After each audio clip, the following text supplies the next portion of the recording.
ہمارے ساتھ موجود ہیں کنٹریکٹر ایسوسی ایشن کے مرکزی رہنما محمد اللہ خان صاحب. آئیے ان سے ہم پوچھتے ہیں کہ ان کے ٹھیکیداروں کو کیا مسائل ہیں. یہ آئیے ان سے پوچھتے ہیں. جی محمد اللہ خان صاحب. جی بسم اللہ الرحمن الرحیم. سب سے پہلے تو میں بھائی مشکور ہوں عظیم بٹی صاحب کہ آپ تشریف لائیں اور آپ نے جو ہمارا مین ایشو ہے کنٹریکٹر حضرات کا اس پہ آپ نے ہمیں موقع دیا ہے کہ ہم اپنا موقف پیش کریں. اس وقت جو مسائل ہیں، ایک تو مہنگائی کا جو طوفان آیا ہے موجودہ صورتحال میں، آپ اس کو دیکھ رہے ہیں کہ پیٹرول ڈیزل کی جو قیمتیں ہیں وہ آسمان سے باتیں کر رہی ہیں. یعنی آپ کہنا چاہ رہے ہیں کہ یہ جو پیٹرولیم مصنوعات میں اضافہ ہوا ہے، آپ اس کے حوالے سے بتانا چاہیں گے ہماری عوام کو، ہمارے فالوورز کو، کہ اس کے وجہ سے بڑھتی ہوئی قیمتوں کی وجہ سے ٹھیکیداروں کو کیا مسائل درپیش آ رہے ہیں؟ میں سمجھتا ہوں کہ جی یہ جو مسائل پیش آ رہے ہیں خالی کنٹریکٹر ٹھیکیدار حضرات کو نہیں ہے. ایک اگر کوئی ڈیولپمنٹ کا کام چل رہا ہو تو اس میں کوئی 20 خاندان انوالو ہو جاتے ہیں.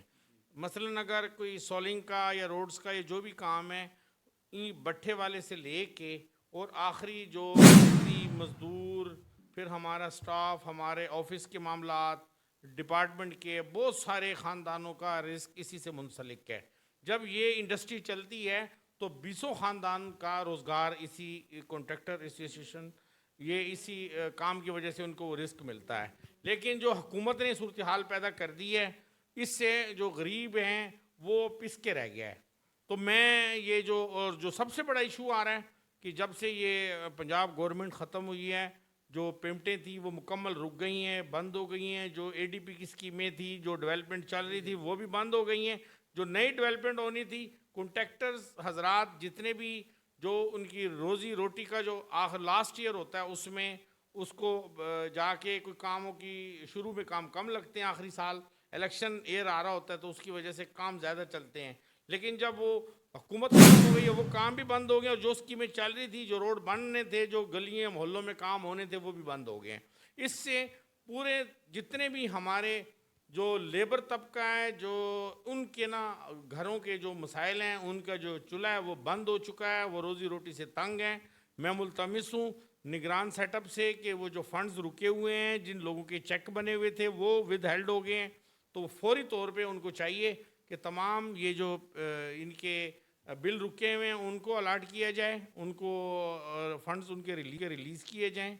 اور حکومت سے دوسری درخواست ہے کہ خدارہ ان غریبوں کے جو چولہے ہیں ان کا خیال کریں. وہ بہت لوگ پریشان ہیں، لوگ خودکشی پہ مجبور ہیں. یہ نہ ہو کہ لوگ ان کے سیاستدانوں کے جا کے حالات خراب کریں.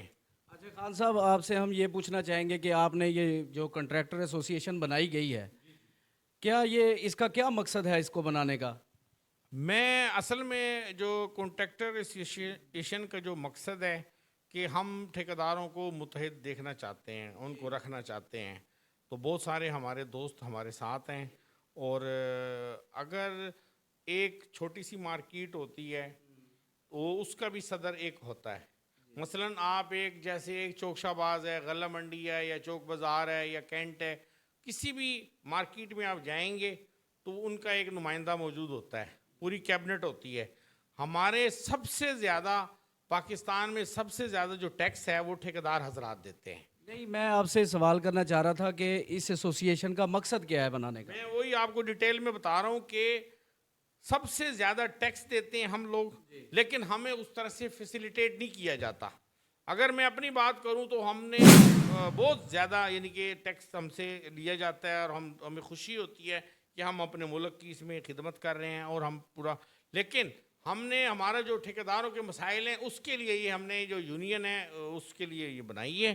اور یہ جو یونین ہے یہ انشاءاللہ تعالی مزید وسیع ہوگی، اور جو ٹھیکیداروں کے مسائل ہیں ہم اس پہ بات کریں گے. مثلاً جیسے کاموں کے حوالے سے جو فنڈز رک جاتے ہیں یا اور دیگر ایشوز ہیں تو یہ اس کے لیے بنائی ہیں. اس میں بہت سارے ٹھیکیدار ہیں ہمارے دوست، جن کو مسائل جب پیش آتے ہیں تو ہم اکٹھے ہو کے ایک دوسرے کے مسائل کو دیکھتے ہیں. آپ اپنی یونین اور جو کنٹریکٹر ہیں آپ ان کو کیا پیغام دینا چاہیں گے؟ کیا یہ یونین متحد ہوگی؟ میں ان کو یہی پیغام دینا چاہوں گا کہ اکٹھے رہنے میں، ساتھ رہنے میں برکت ہوتی ہے، اللہ تعالیٰ کی بڑی خاص مہربانی کرم نوازی ہوتی ہے، اور آپس میں جب ہمارا اتحاد ہوگا اور ہم ایک دوسرے کے مسائل کو دیکھیں گے، ہم ایک دوسرے کے اعتماد کریں گے، تو اس سے جو مسائل ہیں ہمارے انشاءاللہ یہ دلیز پر حل ہوں گے۔ جی شکریہ۔